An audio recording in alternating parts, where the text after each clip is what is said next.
Hey guys, and welcome back to another episode of Everquest Old School. And on tonight's episode, we're going to be playing my Necromancer. And as you guys will be able to see, I am inside the Soul Temple of Ro. This is right next to Soul A and Soul B in Lava Storm. And the reason I'm over here is because we just turned in a quest on the last video that I did with my friends. Chupa was kind enough, and he actually enjoys going off and doing some of these crazy quests where you got to go to all sorts of zones. We'll get him in the call at some point. He'll tell us the run through of what he had to do to get this. But this is the item that he ended up getting for me, and it's really, really nice. It's Words of Darkness.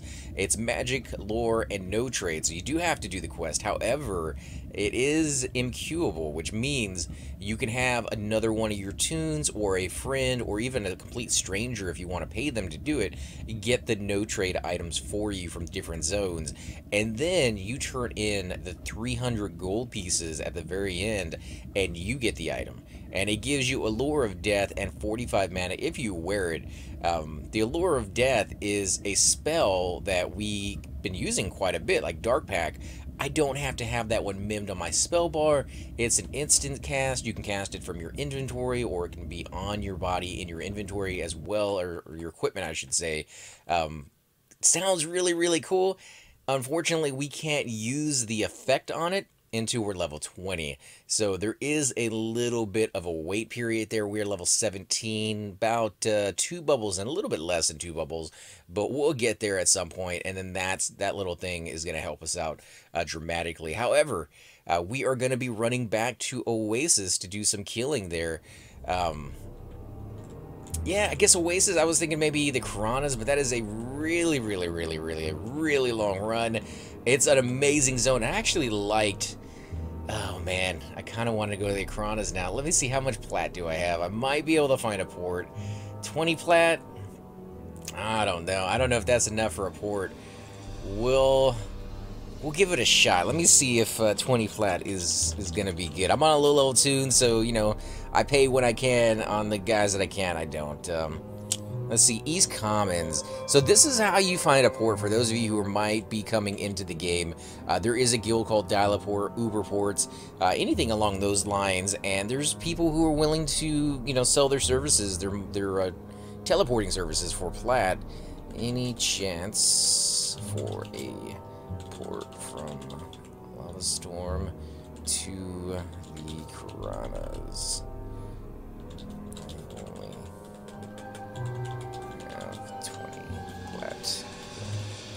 So we'll see if this is enough.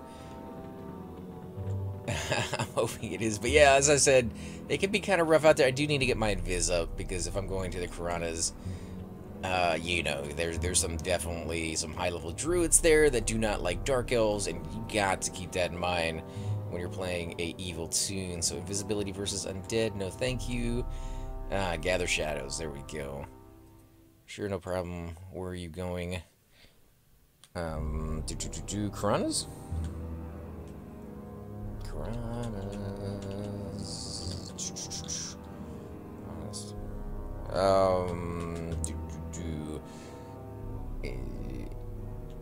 What is the name of that one, though? One near the gorge.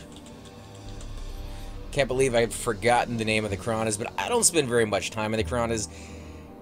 You know, I won't say they're in my least favorite zone, but they are definitely not my favorite. And it's just because they're so large, they're not very group-oriented. But for this tune, you know, I'm hoping that I get a little bit more familiar with it. There's the crag spiders in that zone, a lot of little wolves and things that we were killing last time, and I'm hoping this guy knows a little bit more about them than I do. But any would be fine. Because he's low level, 29, so he may have a higher level tune, he knows about him, but at 29, I do not know what ports he has access to. North Karanas is going to be fine. If he can take me there, I can run over. I believe it's going to be East Karanas, but I'm probably wrong. That's how little I know about those zones.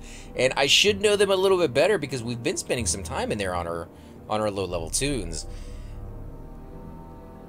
Yeah, South Karana mainly, but I do know that zone quite well. I know how to run through that zone, and I know the tower and a few other things like the knolls. But beyond that, okay, on my way to East K, and where are you going? I'm in LS. Need to get to the Karanas. I thought I spelled that out earlier. Any chance from from LS? I'm in. Yeah, so maybe I should have capitalized the LS. Maybe he just thought that is.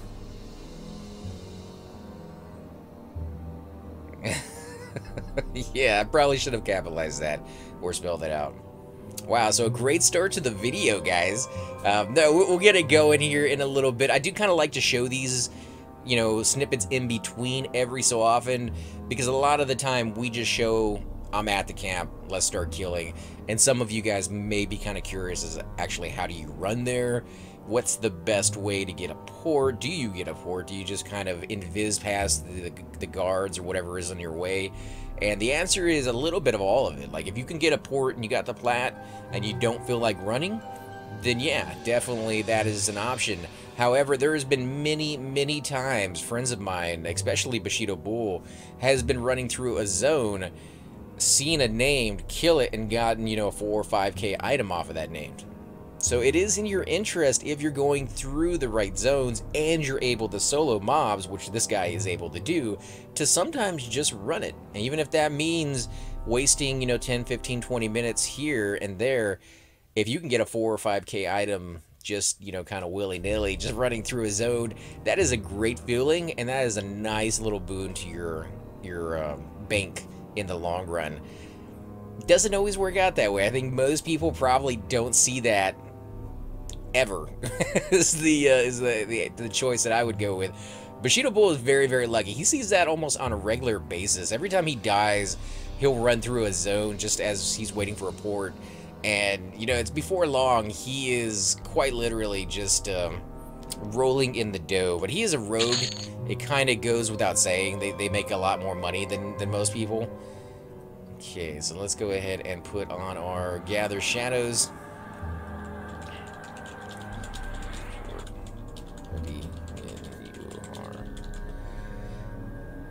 Alright, so he's going to be able to see me.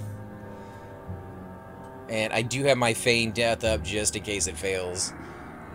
He even gave me Spirit of Wolf. That was very kind of him, considering I'm only giving him 20 plat. Some of you out there may be thinking, wow, 20 plat is a lot of money. It is, but it's not. I had this conversation. Wow, that thunder is quite loud sometimes.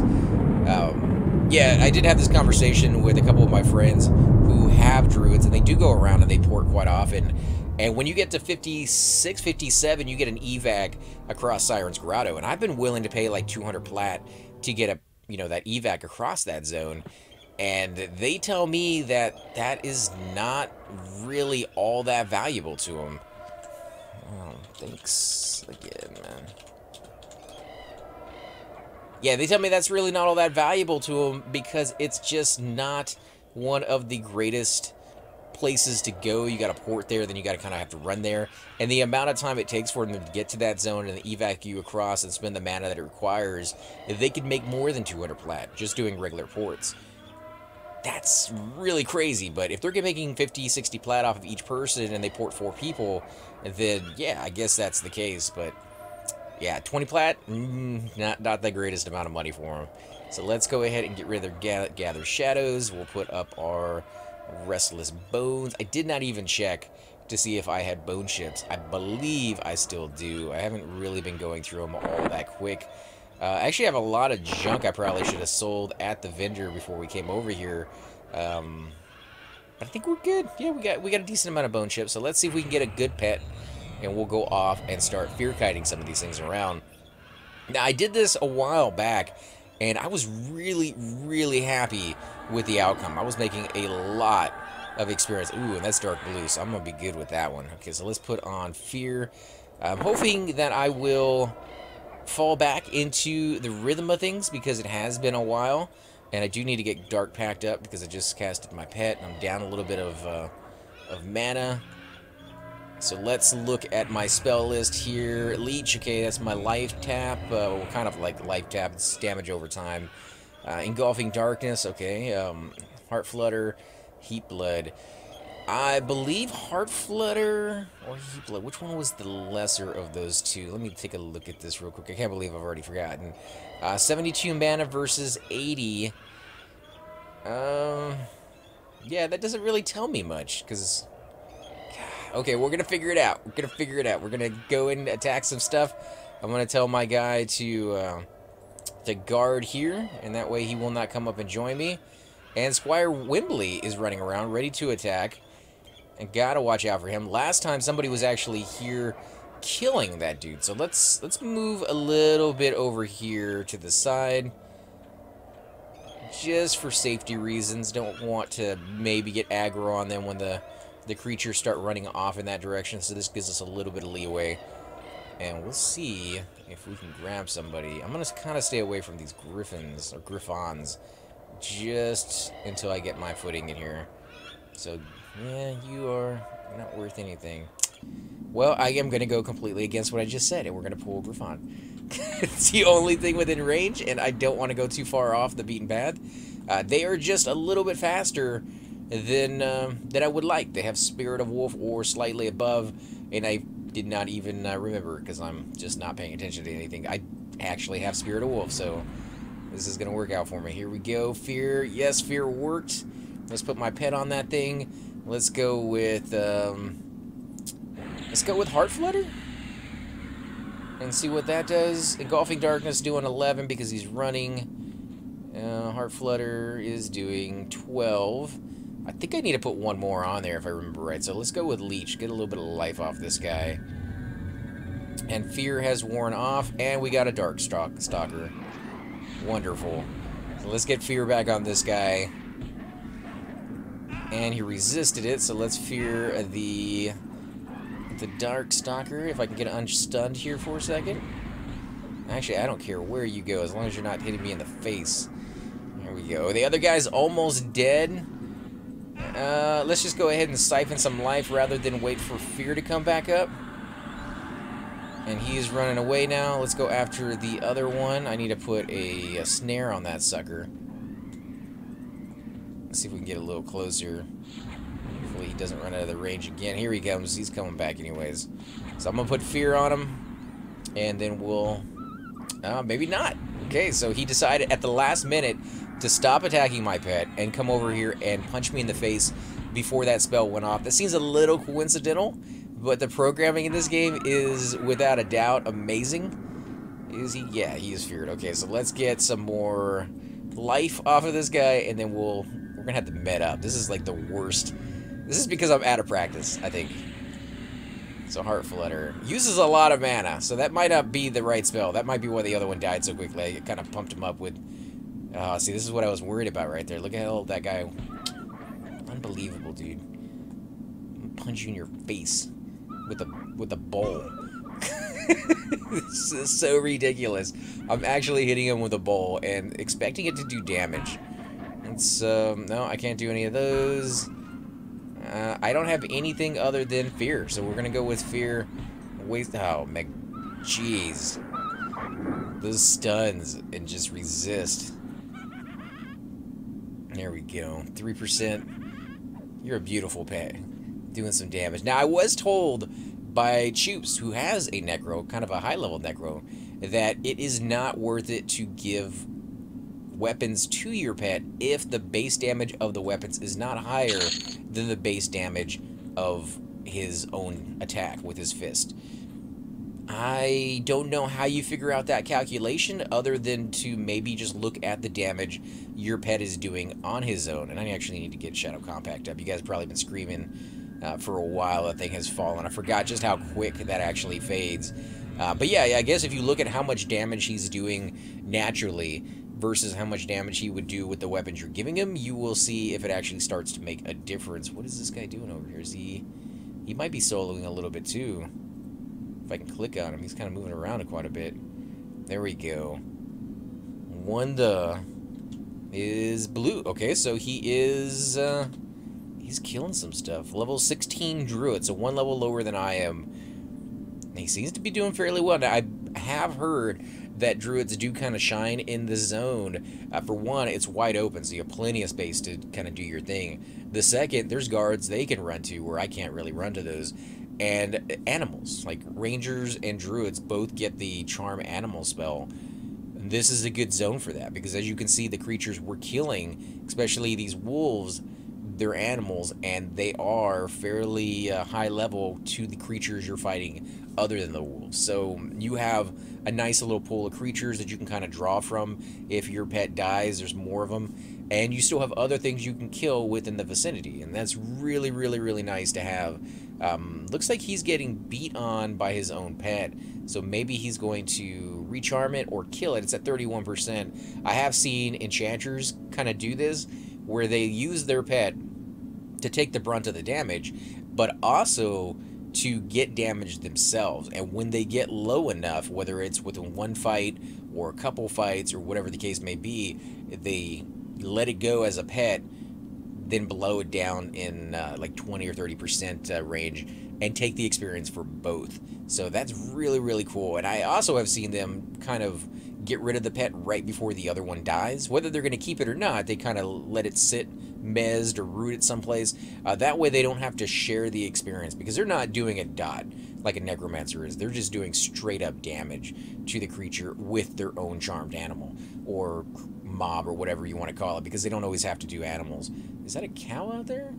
It has to be a lion. I don't think I've ever seen a cow in the game as a monster. I believe there might be some in the farmland over in the Karana somewhere, but I don't think they're actual like beasts that attack you.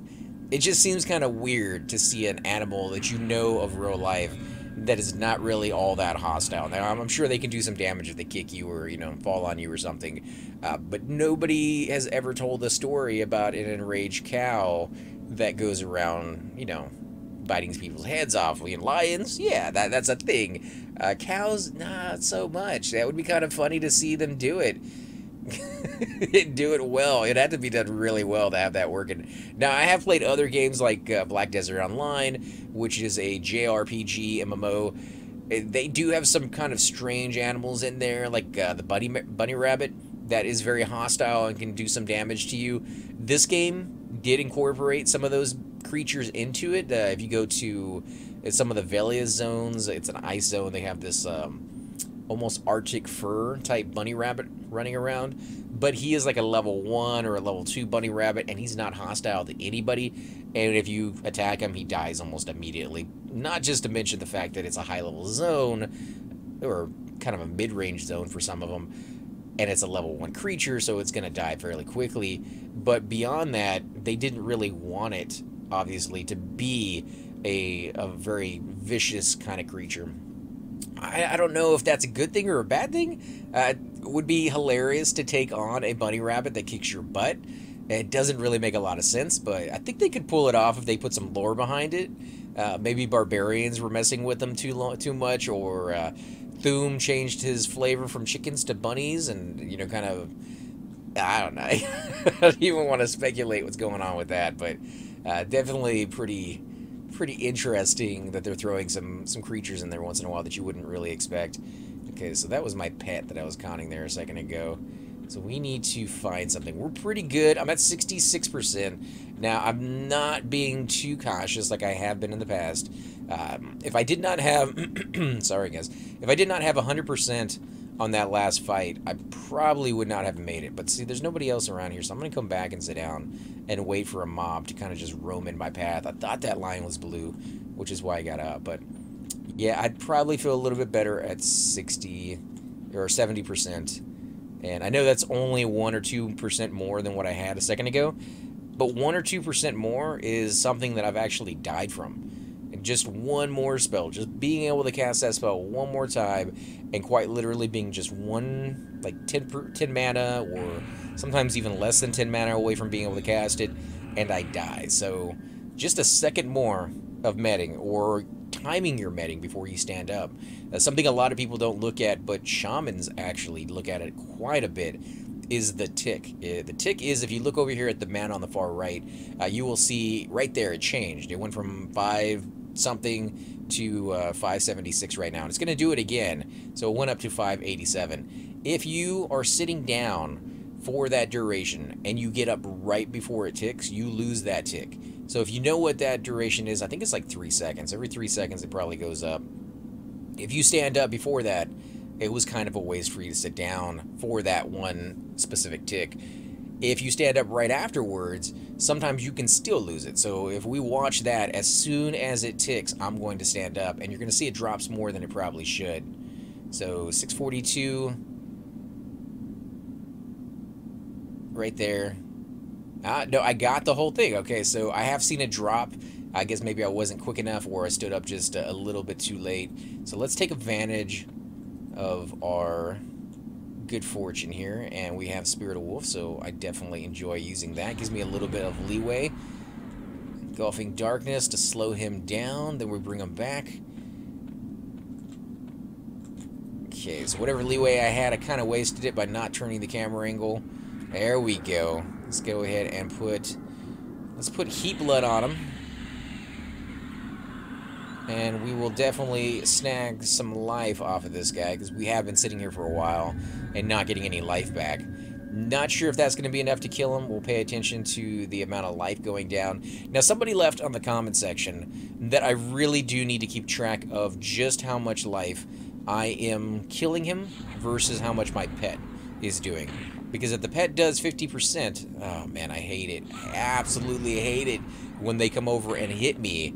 They always interrupt. That is the most annoying thing ever when it happens to you. And it seems to happen quite a bit. Like, I'm not a huge fan of that. So I think that timing needs to be a little bit better. And doesn't really happen if you take a break from your character. At least not for me anyways. So before he dies, let's go ahead and put Leech on him one more time.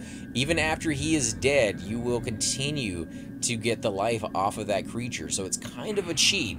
There are items out there that will help you not have to attack a creature. So if you're really low on mana and you just do not want to start another fight and there's no low-level creatures around you to kind of use that to your advantage.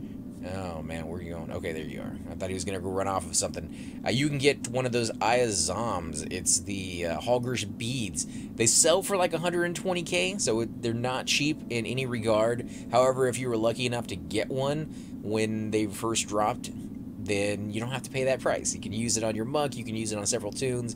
This one is one that you can use, and what it does is it summons you an eyeball that you can then take over and control, and people use that to pull with.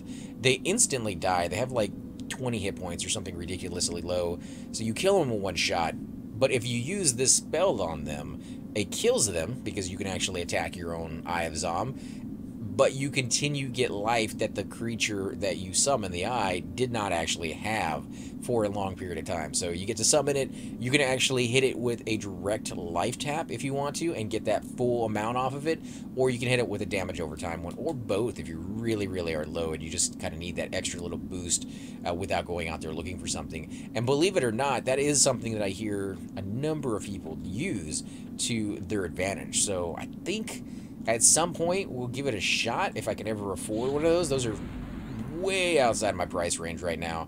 But it would be kind of fun to maybe see if I can borrow one of my friends. I do know a couple of them have one. And just, you know, kind of show it off on video so that you guys can see, is it worth it to use? Some of my friends have been very, very gracious and allowed me to use one of their fungies on a couple of the videos. Just kind of show that off. It's always fun. Like, it's really, really cool to try out one of those items, because it is an item that a lot of people kind of talk about. They idolize in a lot of ways, and they're just like, oh man, I cannot wait until I can use that item or save up for that item. So to be able to kind of, I don't know, even just play around with the item is a luxury that a lot of people don't ever really get to experience. So I count myself lucky that I got friends that are willing to kind of trust me with those. Not that I would ever take them or anything, but yeah, they're very expensive, and not very many people are willing to kind of give the benefit of the doubt, you know, because there have been occasions where guildmates that you've known for years, people lend them to them, and that guy's gonna beat me in my face. So he's gonna take off a little bit of the life of what I just earned, but now he's gonna run. So I'm thinking the Heat Blood not quite powerful enough for some of these mobs. I think I'm going to go back with Heart Flutter. I think that's going to be the best bet. My pet's doing a little bit more damage than I would like. Let's look at how much experience we're going to get off of this one. Wow, that's still really, really good. Why is my pet running off? Yet again, it's going to freak me out. That's green, so let's go ahead and check this Griffon.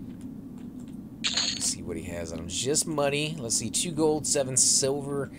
You know, that's not horrible. And I do like the randomness to the mobs. If you go to zones like Seb, where you can actually start making a lot of money, that's why I pay attention to the amount of cash that you can get off of those creatures. Otherwise, I'd mention other zones with less, you know, like 5 copper or 2 silver, something like that. But in those zones, you can get a plat a piece off of those mobs. Sometimes you can get even more. If you go to the giants in the Wrath Mountains, which is something we probably will do with this guy at some point when we get high enough, you can make like 100 plat off of 1 kill, or you can make 3 copper.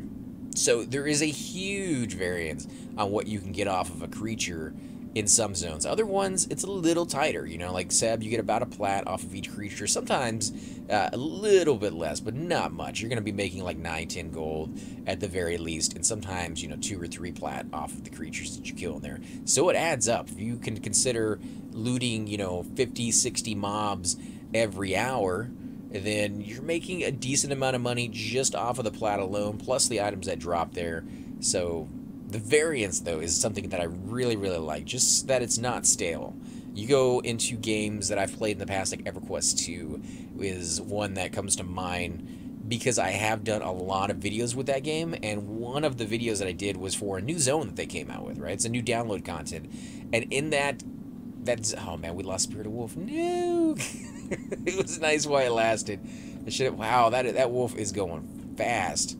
That is crazy. Oh, man. Okay, well, let's see if we can catch up to this thing. Oh, we got to go really far out here. This guy's going to be chomping at my heels the whole way. Come on, let me catch him. I'm gaining on him, but I still have to stop and cast before he can actually hit me in the face. Got him. Oh, man. Alright, so we're going to fear him, I think, before we get back. What is... Oof. Okay, that's a good thing that didn't get me. We're going to fear him before we get back a little bit. Because he is gain... Nah, he's not going to hit me before we get there. And he's been gaining this whole time. Now, when you're running away from a mob, the ideal solution there is to not turn. Anytime you turn, you lose a little bit of speed. Let's go with Heart Flutter, and we'll go with Leech. Now, the combination of the two might be a little bit much, but I need the life. And I do kind of like my Leech spell.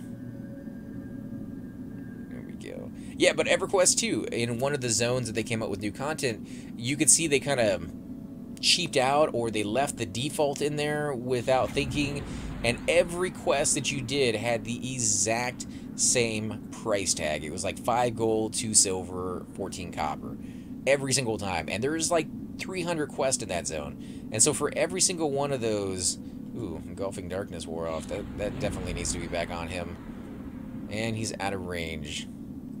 Come back, my friend. Oh, he's going into the water. Here we go. Come on, come on, come on. Fear is worn off. Let's get Engulfing Darkness. I don't think my pet can keep up with him, which is why I'm saying that Engulfing Darkness is almost a must. Let's go with Heat Blood. And we'll go with another Leech, as well as my Dark Compact, which is going to put me at him. I'm actually out of mana. I can't even cast. There we go. Okay, so he's at 16. He's, is he coming towards me, or is he running? I think he's stuck. There we go. Wow, that took a lot of mana to kill this guy. I should have conned him to see what he looked like. Another thing I'm not doing as much as I should is conning the creatures. Ooh, you are going to be ready to attack, and I don't have any mana. Follow. Dang it. A little too late on that one, so we'll see if maybe my pet can do it. We're gonna chill in the back. What do I got here? Leech running out. I'm 100% on or life, so I don't really need to use that one. My pet is going to die if I don't do something. So here we go, fear, and you are going to resist, you bunhole. So bye-bye, pet, and I'll probably have to zone. Yep, we're gonna zone it. Okay. You suck. That's a lot of mana, and the guy is up. Oh, jeez. Can I get on that bridge without getting attacked? I don't think so. And I think he's probably going to one-shot me. Come on, run! Oh, it's saying Squire Wembley is, and he's dispelling me or something, so he's a caster. Oh, dude, that was so I do not like that. That is just the fact that he's there and he can see me when I'm running up there. Now, he does walk away from the bridge, so if I got lucky enough, he would be gone and I'd be fine, but no. No, that wasn't our destiny to be on that one for sure. Oof. All right, so what do we still have? We have Dark Compact. Yes, we do.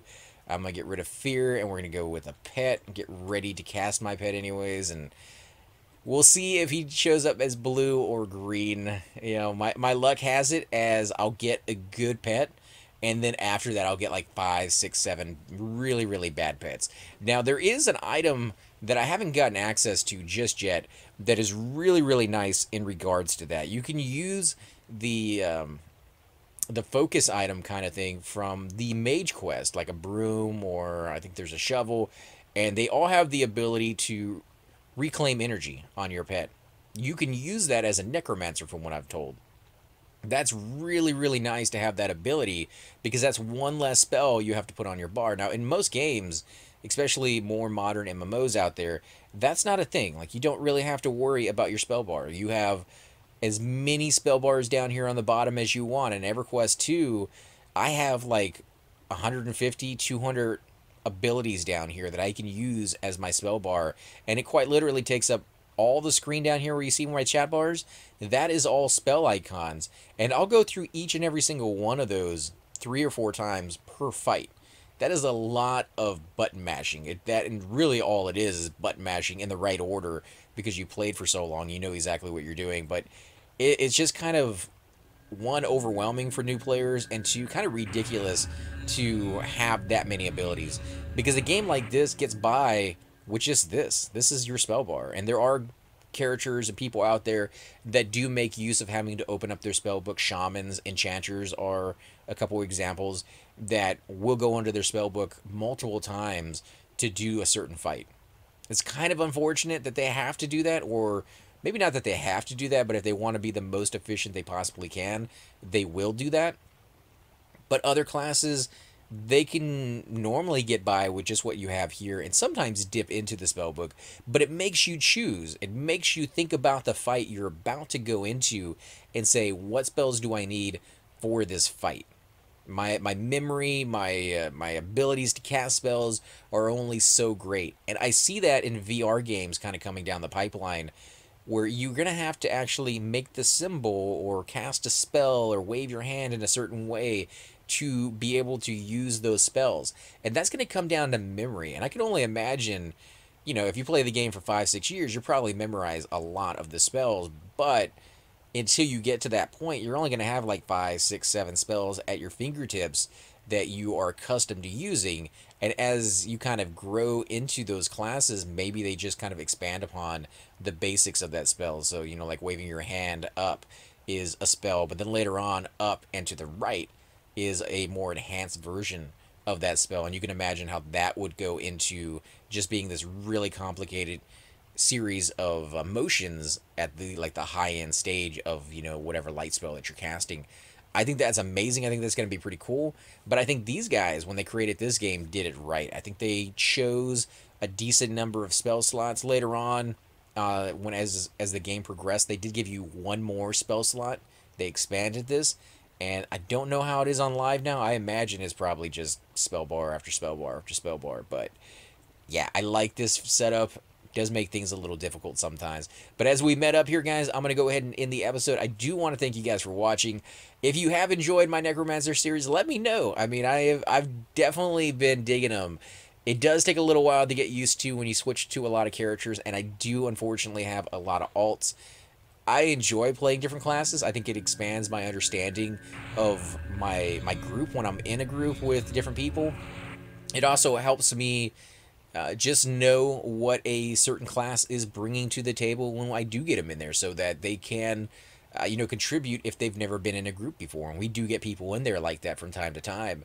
But thank you again for watching, guys. Till next time.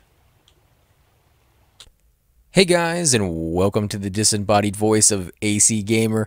We are definitely going to be doing a lot more series in the future, but here are a few of them that you guys might find interesting. Of course, you're more than welcome to check them out. I would love to hear your comments.